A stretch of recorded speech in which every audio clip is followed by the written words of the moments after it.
अस्सलामुअलैकुम वरहमतुल्लाहि वबरकातुहू। हुज्जाज इकराम, 2027 के लिए फॉर्म के बहुत सारे सवाल आ रहे थे, तो इसलिए सोचा कि आप लोगों को बाकायदा वीडियो बना करके हज 2027 यानी कि 1448 हिजरी के लिए जो नई अपडेट है वो बता दी जाए। लेकिन इस 2027 की अपडेट को बताने से पहले अगर हज 2026 की बात नहीं करी जाएगी तो ये बेईमानी होगी। दोस्तों, हज 2026 आप लोग सब हज करने गए, अल्लाह आपके हज को कबूल फरमाए। अल्लाह पाक आपके हज की सारी दुआओं को कबूल फरमाए। जिस मकसद से आपने हज किया, अल्लाह वो मकसद कबूल फरमाए। मेरे दोस्तों, हज 2026 2025 की बनिस्बत कहीं ज़्यादा कामयाब रहा और अल्हम्दुलिल्लाह इस कामयाबी में बहुत बड़ा रोल हमारे देश की हुकूमत का भी है। इसमें बहुत बड़ा रोल मिनिस्ट्री ऑफ अफेयर्स का भी है। हमारे माननीय मंत्री जी और बाकी लोग, हमारे देश के ऑफिसर्स और हमारे देश के डॉक्टर जो वहाँ जिम्मेदारी निभा रहे थे, उन सब को इस हज 2026 की बहुत बहुत मुबारकबाद।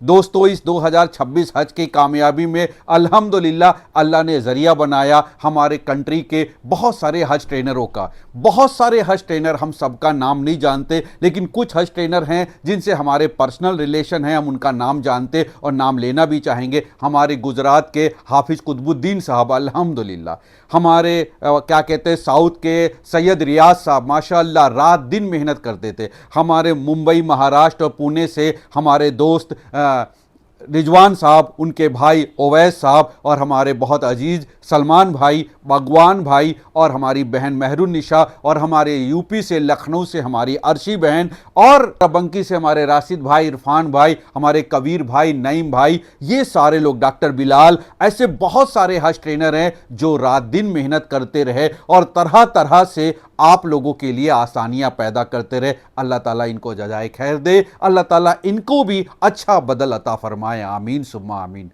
दोस्तों, बहुत सारे वॉलेंटियर हम लोगों की नॉलेज में नहीं आ पाते, लेकिन ये हज ट्रेनर भी नहीं होते हैं, लेकिन ये अपनी जिम्मेदारी एयरपोर्ट पर और जब टीका लगता है तब भी, और जब फॉर्म भराए जाते हैं तो भी। हमारे लखनऊ से आपको बताएं, हमारे मरकज़ के, हमारे जमात के बहुत सारे साथी एयरपोर्ट पे जब जब फ्लाइट जा रही थी और जब वापसी का वक्त आया तो घंटों घंटों पहले पहुंच जाते थे और घंटों खड़े रह करके हाजियों के लिए हर तरह की मदद करते थे, हर तरह की मदद करते थे ताकि हाजियों को कोई परेशानी ना होने पाए, उनको सही से सामान मिल जाए, बेल्ट से वो सामान उठा ले और आराम से वो अपने बाहर अपने रिश्तेदारों से जाके मिले। ये सब बहुत बहुत मुबारकबाद के हकदार हैं।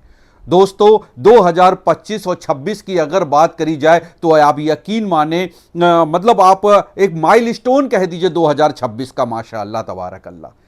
2025 में ऐसा नहीं था कि शॉर्ट हज पे कोई जा पाए और ये ख्वाहिश हाजियों की सालों से चली आ रही थी। बहुत सारे हमारे प्राइवेट सेक्टर में ऐसे लोग हैं जिनको बहुत लंबी छुट्टी नहीं मिल पाती, गवर्नमेंट सेक्टर में भी ऐसी जिम्मेदारी वाले लोग हैं, बहुत सारे बड़े बड़े डॉक्टर, सर्जन हैं जो 40 और 45 दिन की छुट्टी नहीं ले पाते जिम्मेदारियों की वजह से। अल्हम्दुलिल्लाह हमारे हुकूमत, हमारे देश की हुकूमत ने, हमारे क्या कहते हैं आपके मिनिस्ट्री ऑफ माइनॉरिटी अफेयर्स और हमारे माननीय मंत्री जी किरेन रिजिजू जी ने बहुत मेहनत करी और शॉर्ट हज को 2026 में कामयाब बनाया। ये शॉर्ट हज हाजियों के लिए एक इनाम की तरह था, बहुत फायदा हुआ अल्हम्दुलिल्लाह।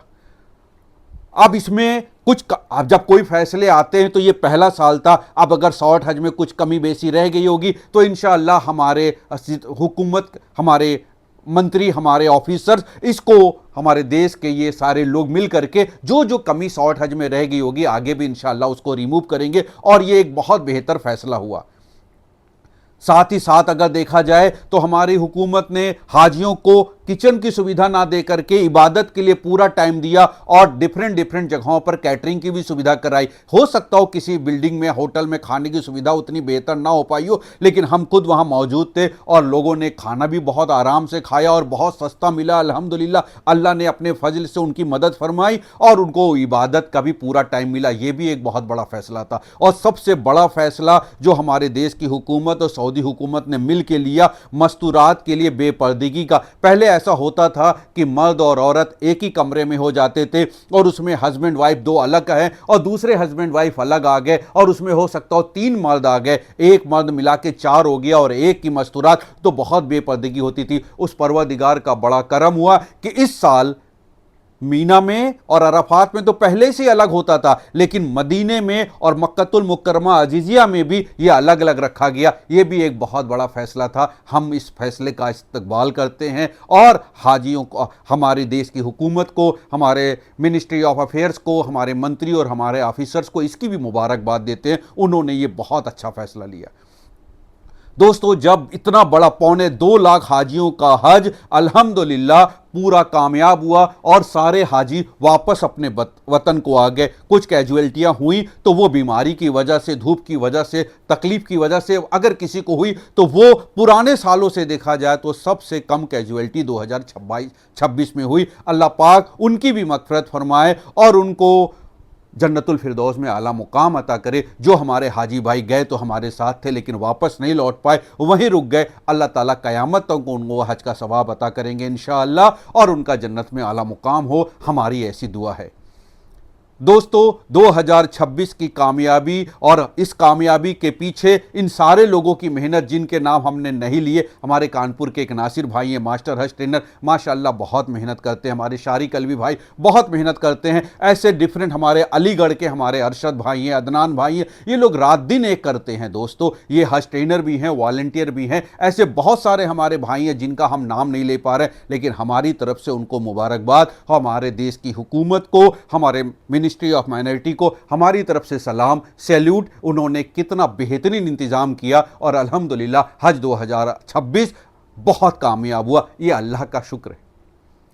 कुछ कमियां हमेशा रह जाती हैं और याद रखिएगा, कमियां सिर्फ वही लोग देखते हैं जिनको आगे सुधार करना होता। हमारी हुकूमत भी उन कमियों को, हमारे ऑफिसर्स भी जो फीडबैक हमारे हाजियों ने दिया है, जैसे स्मार्ट वॉच के बारे में बताते कि वो बहुत काम नहीं आई, तो इंशाअल्लाह आज भी हमने सुना हमारे माननीय मंत्री जी ने कहा कि हम इसके बदले में और अच्छा अल्टरनेट लेके आएंगे। अल्लाह ताला उनकी इस वादे को मुबारक करे और इसमें बरकत दे ताकि और अच्छा अल्टरनेट आए। ये भी एक अच्छे मकसद से था लेकिन ये कामयाब नहीं हुआ। दोस्तों, जब कोई फैसले लिए जाते हैं तो कामयाबी नाकामयाबी अल्लाह के हाथ में होती है और अगर नाकामयाबी हो और उससे इंसान सबक ले ले और आगे और बेहतर करने की सोचे तो इसका मतलब इसमें अल्लाह की रजा है। तो हम इस बात एक बार फिर हम अपने माननीय मंत्री जी, हमारी हुकूमत, हमारे देश की वजीर आजम, इन सबको मुबारकबाद देंगे। हमारे देश के जो ऑफिसर्स वहाँ रात दिन लगे रहे, हमारे CGI, हमारे श्रीनिवासन साहब और ऐसे बहुत सारे ऑफिसर्स, सबका नाम प्रोटोकॉल में ले पाना मुश्किल है। हमारे लखनऊ स्टेट हज कमेटी के जितने लोगों को हम जानते हैं, प्रोटोकॉल में नाम लेना अच्छा नहीं है, लेकिन वो सारे लोग रात दिन मेहनत करते रहे। क्या एयरपोर्ट और क्या हज हाउस, उन्होंने रात दिन मेहनत करी ताकि हाजियों को कोई तकलीफ ना होने पाए। उनकी मेहनत को हमारा सलाम और उनको मुबारकबाद। अल्लाह उनको इसका अच्छा बदल अता फरमाए। आमीन सुम्मा आमीन। अब बात करते हैं दोस्तों हज 2027 में आने वाले सबसे ज़्यादा सवाल की। सबसे ज़्यादा सवाल हज 2000 की फॉर्म कैसे भरे, हज कमेटी ऑफ इंडिया से। दोस्तों, एक बात बिल्कुल सही है और ये बात आप अच्छी तरह से समझ लीजिए और ये बात सबको बताइए भी। पहले कभी ऐसा होता था कि इस तरह का नियम हुआ करता था कि अगर एक हाजी एक बार हज कराए तो 5 साल तक वो दोबारा नहीं जा सकते, 5 साल बाद दोबारा अप्लाई कर सकते। अब ऐसा कतई नहीं है। अब जिंदगी में मर्द हो या औरत, हज कमेटी ऑफ इंडिया से लाइफ में एक बार ही हज किया जा सकता है, दोबारा नहीं किया जा सकता। हमारे पास बहुत सारे हाजी के सवाल आते हैं कि कासिम भाई हम हज बदल करना चाहते। हज बदल ये आपके दिल के इरादे का नाम है। हज कमेटी ऑफ इंडिया से अगर आपने एक बार फॉर्म भर दिया, अब दोबारा आप कहें कि हम अपनी वालिदा की तरफ से हज बदल करना चाहते हैं, दोबारा अप्लाई कर दे, हज कमेटी ऑफ इंडिया इस बात की परमिशन नहीं देती। अगर आपका ऐसा इरादा है तो आपको प्राइवेट हज टूर कंपनी से बात करनी होगी और प्राइवेट जाना होगा। हज कमेटी ऑफ इंडिया के ऑप्शन में कोई हज बदल वाला ऑप्शन नहीं है। यह लाइफ में सिर्फ एक ही बार किया जा सकता है, मर्द हो या औरत। लेकिन कुछ ऑप्शन हैं, वो ऑप्शन आपको डिटेल में समझा रहे हैं, बहुत ध्यान से समझिए। मर्दों के लिए समझने वाली बात है, अपने घर की मस्तूरात का महरम बनकर, बहुत ध्यान से ये बात समझिएगा दोस्तों, कहीं ऐसा ना हो कि अनजाने में आपसे गुनाह हो जाए, अनजाने में आपसे गलती हो जाए। आप हज जैसी बड़ी इबादत को करने जा रहे हैं और आप दोबारा करने का प्लान बना रहे हैं, लेकिन ध्यान रखिएगा, महरम आप जिनका बन सकते हैं उनका महरम बन करके कोई भी मर्द दोबारा जा सकता है। जैसे एक हाजी साहब ने अपनी वालिदा के साथ जाकर के अपना हज कर लिया, तो वालिदा का हज भी मुकम्मल हो गया, अल्लाह कबूल फरमाए, और हाजी साहब का भी हज मुकम्मल हो गया, अल्लाह पाक कबूल फरमाए। लेकिन अब हाजी साहब अगर दोबारा जाना चाहें और उनकी शादी हो चुकी है तो अपनी वाइफ के साथ दोबारा जा सकते हैं, बशर्ते वाइफ ने कभी जिंदगी में पहले हज ना किया हो। अब अगर उनकी वाइफ ने भी हज कर रखा है उनकी, तो फिर वो चाहे तो अपनी बेटी के साथ हज पे दोबारा जा सकते हैं, बशर्ते बेटी ने पहले हज ना किया हो। अब बेटी का तो पता ही होता है बाप को, वाइफ का होता है कि वाइफ शादी से पहले अपने वालिद के साथ हज कराई, तो वो उनसे मालूमात हासिल कर लीजिए। लेकिन अगर बेटी नहीं है, बहन है, तो बहन के साथ भी हज पे जा सकते हैं। हज कमेटी ऑफ इंडिया आपको एज ए महरम जाने देगी, बशर्ते बहन ने पहले हज ना किया हो। बस ये याद रखिएगा कि सगी बहन आपकी हो जिसके आप सच्चे पक्के महरम बन सकें। बाकी रिश्तेदार अजीजदार में आपको पूछ लेना होगा मुफ्ती साहब से, आप महरम बन करके नहीं जा सकते। तो जिन रिश्तों में आप महरम बन सकते हैं उन रिश्तों में महरम बन करके अगर आप दोबारा हज पे जाना चाहें तो बिल्कुल जाएं। अब दोबारा जब हज पे जाएं तो चाहे आप अपना नफली हज दोबारा करें, चाहे उसको हज बदल करें, यह आपके दिल के इरादे की बात है। लेकिन हज कमेटी ऑफ इंडिया किसी मस्तूरात या किसी मतलब आप अपने घर की जिनका महरम बन उनका बन के दोबारा जा सकते हैं, ये एक कानून हो गया। इसको दिमाग में बैठाइए और सबको ये बात बताइए। अब आती है दूसरी बात, 65 प्लस बुजुर्ग के साथ कंपेनियन। दोस्तों अगर मान लीजिए आप हज पर जा चुके हैं, अब आपके घर में आपके चचा हैं, उनकी एज 65 प्लस है, तो उनको हज कमेटी ऑफ इंडिया अकेले हज पर नहीं जाने देगी। हज कमेटी ऑफ इंडिया की अभी नई पॉलिसी आएगी, लेकिन पहले की पॉलिसी जो 2025 की थी वो बहुत बेहतर पॉलिसी थी कि बुजुर्ग को अकेले हज पे नहीं जाने दिया जाएगा अगर उनकी एज 65 प्लस हो गई है। ऐसे में उनका कंपेनियन बन के उनकी देखभाल के लिए उनके घर से कोई और हज पे जाएगा। अब वो जो हज पे जाएगा उसने अगर पहले हज कर लिया है तो वो दोबारा जा सकता है अपने चचा का, अपनी चच्ची का, ऐसे करके जो भी रिश्ते हैं तो उनका, जैसे मस्तूरात का जाएगा तो महरम बनना जरूरी है, और मर्दों का जा रहे तो कोई दिक्कत नहीं, चचा के साथ, मामू के साथ, दादा के साथ, दादी के साथ, नाना के साथ, नानी के साथ, ऐसे करके आप अगर उनकी एज 65 प्लस है और उन्होंने लाइफ में कभी पहले हज नहीं किया है तो उनके कंपेनियन बन करके आप दोबारा फॉर्म भर सकते हैं। आपको हज कमेटी ऑफ इंडिया इसकी परमिशन देगी और इंशाअल्लाह बहुत जल्द, क्योंकि आपको बताएं हम लोग अभी अपनी थकावट उतार रहे हैं। अल्लाह ने इस साल हमको भी हज की सादत अता फरमाई थी, हम अभी थकावट उतार रहे हैं, लेकिन कमाल है हमारे देश के ऑफिसर्स, कमाल है हमारे देश की हुकूमत जो हज 2027 के लिए अभी से मीटिंगें चालू हो गई, रिव्यू चालू हो गए, और जो फीडबैक हाजियों ने भेजा हज कमेटी को उसको रीड करके उसके ऊपर करेक्शन चालू हो गया, उसको मानना अमल करना चालू हो गया दोस्तों। और वो 2027 की हज पॉलिसी अल्लाह ने चाहा तो जून के महीने में ही आ जाएगी, और अल्लाह ने चाहा तो गाइडलाइन और फॉर्म भी जून के महीने में आ जाएगा इंशाअल्लाह। जैसा लग रहा है, हो सकता हो 1-2 दिन आगे पीछे हो जाए। तो हमने क्या बताया, मर्द हाजी किसी अपनी मस्तूरात का महरम बन के जा सकते हैं, या अपने घर के, अपने खानदान के जो बुजुर्ग हैं अगर उनकी एज 65 प्लस है तो उनके कंपेनियन बन के दोबारा हज पे जा सकते हैं। अभी तक की गाइडलाइन में यही था, इंशाअल्लाह इस साल भी ऐसा ही होगा, और जैसी नई पॉलिसी आएगी एपिसोड 2 बना करके आपको डिटेल बताई जाएगी इंशाअल्लाह। अब एक और बात आती है कि मस्तूरात के लिए क्या है। मस्तूरात के लिए भी यही है, जैसे हमने अपना हज कर लिया, हमारी अहलिया ने भी अपना हज कर लिया, दोनों ने अपना हज कर लिया, लेकिन अगर हमारे सास ससुर ने हज अपना नहीं किया है और उनकी एज 65 प्लस है तो हम अपने ससुर के कंपेनियन बन करके और हमारी अहलिया अपनी अम्मी यानी कि हमारी सास का कंपेनियन बन करके दोनों लोग दोबारा हज पे जा सकते हैं। यानी कि 65 प्लस के 2 हाजी साहब, हाजी और हज्जिन हो तो उनके साथ हम दूसरे जो कपल हैं जो पहले हज कर चुके हैं वो एज ए कंपेनियन बन करके जा सकते हैं। हज 2026 का जो हज हुआ था उसमें जो गाइडलाइन थी उसमें यही था कि मस्तूरात 65 प्लस का कंपेनियन बन के जा सकते हैं। यहां पर ध्यान देने वाली बात यह है कि बहुत से लोग ये पूछेंगे कि कासिम भाई हमारी वालिदा 65 प्लस की हैं और हम उनके साथ अकेले कंपेनियन बन के जाने देना चाहते हैं, तो हम आपको 2 पॉइंट बता दें। एक, अगर आपकी वालिदा 65 प्लस की हैं और उनके साथ आपका भाई यानी कि उनका बेटा या आपके मामू उनका भाई नहीं है तो हज उनके ऊपर फर्ज ही नहीं हुआ। हज के लिए जो फर्ज है उसमें यह भी शर्त है कि मस्तूरात का महरम होना कंपलसरी है। अगर महरम नहीं है तो हज फर्ज ही नहीं हुआ। यह दीन की बात है, इसलिए अवॉइड करें, बाकी और अरकान करें, हज आपके ऊपर फर्ज ही नहीं हुआ। मस्तूरात को अकेले नहीं जाना है। लेकिन हज कमेटी ऑफ इंडिया की गाइडलाइन और सऊदी हुकूमत की तरफ से जो गाइडलाइन है वो बता दें, और उस गाइडलाइन के हिसाब से 65 प्लस वाले के साथ उनकी बेटी अगर कंपेनियन बनकर के जाना चाहे और बेटी पहले हज कर चुकी हो तो हज कमेटी ऑफ इंडिया की जो गाइडलाइन हज 2026 की थी उसमें इस बात की परमिशन थी कि वो अपनी 65 प्लस की वालिदा के साथ उनकी बेटी एज ए कंपेनियन जा सकती है। इसमें कोई पाबंदी नहीं है।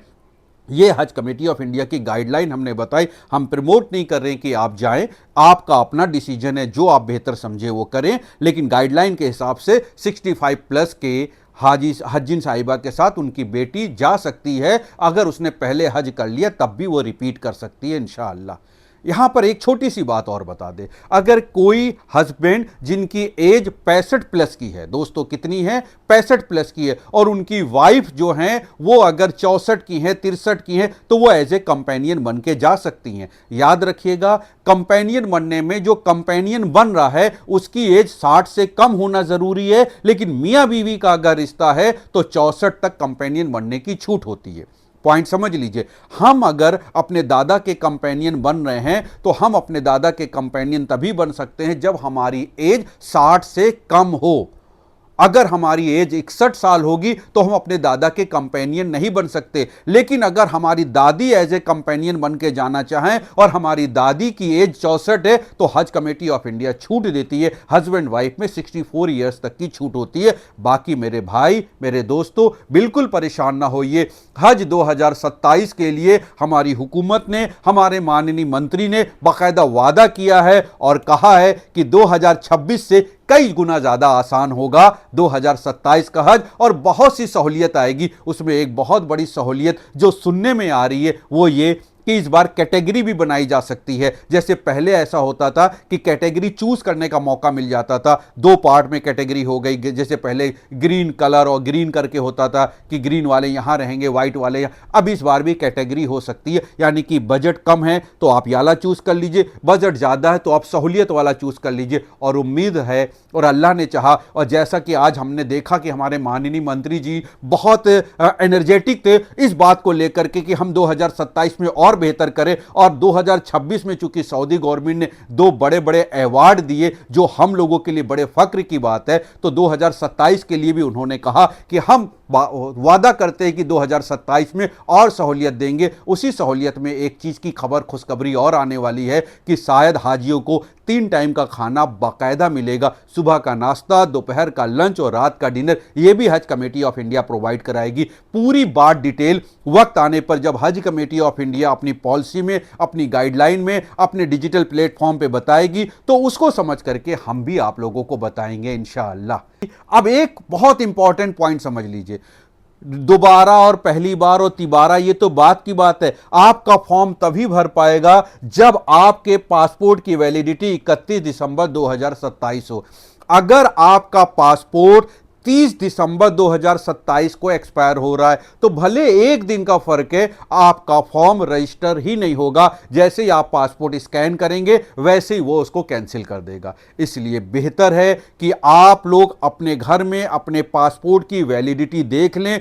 हर बार ऐसा होता है 500 महरम कोटा इस वजह से आता है और उस समय बड़ा कुर्रा होता है, लॉटरी पड़ती है और बहुत कम लोगों को चांस मिल पाता है। 5000 मस्तूरात के फॉर्म भरे जाते हैं महरम कोटे में और 500 लोगों का सिलेक्शन होता है पूरे इंडिया से, वजह पासपोर्ट ना होना। तो अभी से जिनके पासपोर्ट नहीं है वो नया पासपोर्ट अप्लाई कर दे, और जिनके पासपोर्ट हैं और वैलिडिटी अगर उसकी आपकी क्या कहते हैं वैलिडिटी अगर आपकी 31 दिसंबर 2027 है तो आप याद रखिए कोई दिक्कत नहीं। और 31 दिसंबर 2027 से पहले अगर पासपोर्ट खत्म हो रहा है तो तुरंत रिन्यू करा लीजिए। रिन्यू कराने में जब आप रिन्यू कराइएगा तो अब एक रूल आ गया, उसको इस बात को अच्छी तरह से समझिए, और जो लोग नए पासपोर्ट बनवाने जा रहे हैं वो भी इस बात को अच्छी तरह से समझें कि आप लोग अपने पासपोर्ट में नाम और सरनेम दोनों भरना जरूरी है। जिनके पहले से बने हुए हैं उनका अगर सरनेम का ब्लॉक खाली है उनको कोई दिक्कत नहीं आएगी फॉर्म भरने में।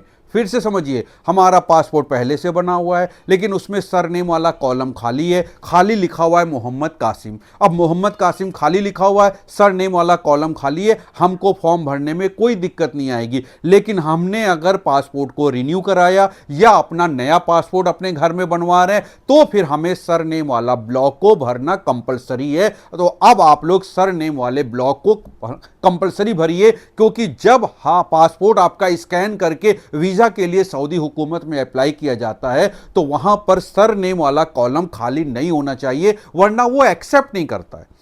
तो ऐसे में चूंकि जो हज होता है वो सऊदी हुकूमत और हिंदुस्तान की हुकूमत की मिला जुला कार्यक्रम होता है, तो ऐसे में जब वीजा के लिए अप्लाई होगा तो पता चला आपका पासपोर्ट एक्सेप्ट ही नहीं हो रहा। तो इसलिए जितने लोग भी रिन्यू कराएं या नया पासपोर्ट भरे वो सरनेम वाले ब्लॉक को जरूर भरे।